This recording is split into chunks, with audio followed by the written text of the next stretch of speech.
Well, that's right, from Bougainville to Port Vila. What was the journey?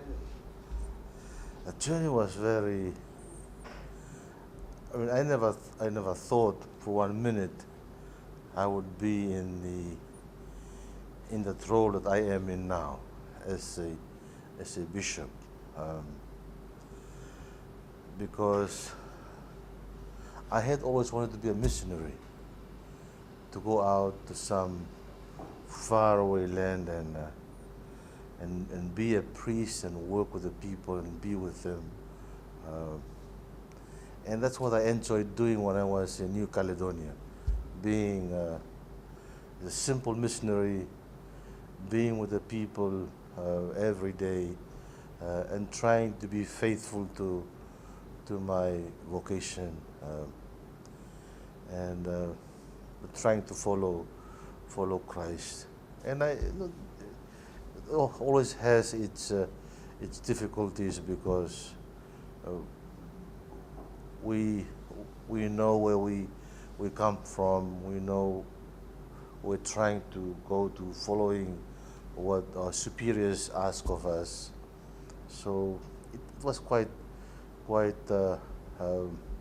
mean, it was a good experience for me right in the beginning when I went out, because when I got ordained, I was brought from an English-speaking um, atmosphere into a French-speaking situation, and I must admit it was like being in a market when I go to the airport in Numea. It's like you're hearing noise, but you cannot make out what everyone is saying. Um, and it's the first time in my life I really felt lost. Um, and I asked myself, why was I there? Uh, why wasn't I sent to some English speaking country where I could integrate more easily? But I also saw it as a challenge. And if it's a challenge, there's always something to learn from it. Um, a hurdle not to conquer, but a hurdle to understand, and to let the challenge be part of the experience. And that's when I learned French.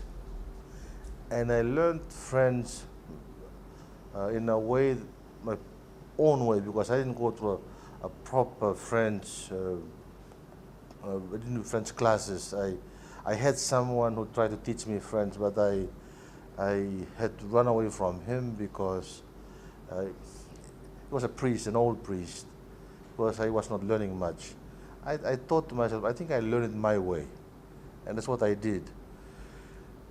And learning it my way, in the end, I became very fluent in French, to the point that some of the meetings with my catechists, when they had done their report, they would give it to me to correct before they sent it to be printed or to be put into the Catholic Church bulletin.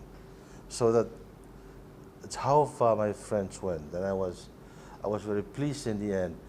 But I must also admit that right in the beginning, the contact with the kids and with the young people really helped me, because it was ones who taught me French. And from there, I think it's history. It was in Ukraine. I got called to go and do some studies in psychology, and I did that in 2 years. I'm thankful to my superiors for that, and but with the aim of going back to Bougainville to be part of the team and to work with those who are trying to bring back some kind of harmony to the broken spirit and the people of Bougainville. And I tried to be part of the team. Very, very good people who worked with me, and I relied on them and I worked with them, and my time there was, even if it was a short time, was very, very helpful, and many good experiences from there. it's a diocese made out of small islands, and the main one, the biggest island there being Espiritu Santo, and then so that's the biggest island. The second biggest island is Malekula. It's between Santo and the capital, and then you have the third largest one, which is Eromango, it's towards the south, and now that you have the smaller ones like Pentecost Island. They name out the Holy Spirit, you know. Pentecost, um, Espiritu Santo. So a lot of grace is coming out from there. So it's just the name of the islands is really something to, you know, when you think of the islands with their names.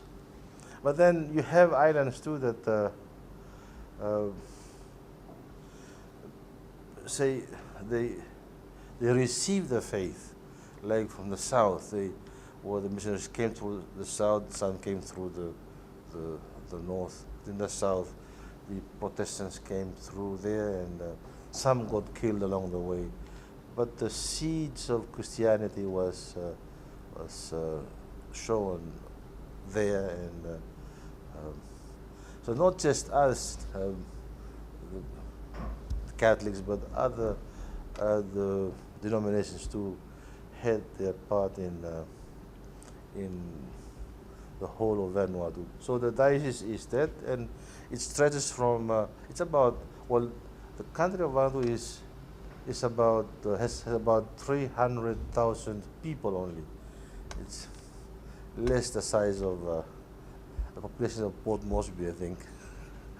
But with these 300,000 people, I think maybe at least 40,000 would be Catholics, just following the baptismal registers that we get, and the number of people that are baptized every year.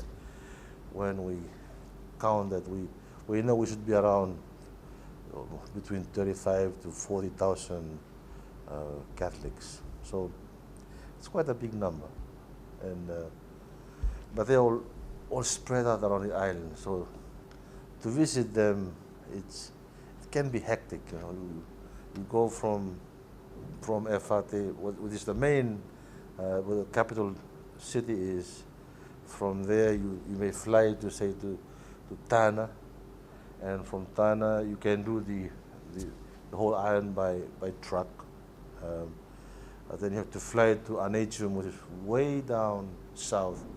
It's getting close to New Caledonia, and that too, you go by boat to where the people are. And if you go to, say, to Pentecost from the capital, you go from Port Vila to airport in Pentecost, and you go by boat. And I must tell you, I come from an island. I'm from the Carteret Islands, and we encounter rough seas, but I've never seen anything like that over there. You know, over there is. I've been scared. Just traveling from the same island, traveling from one point to another, because you have the kind of a channel, and then the waves are mighty and huge, but people travel it every day.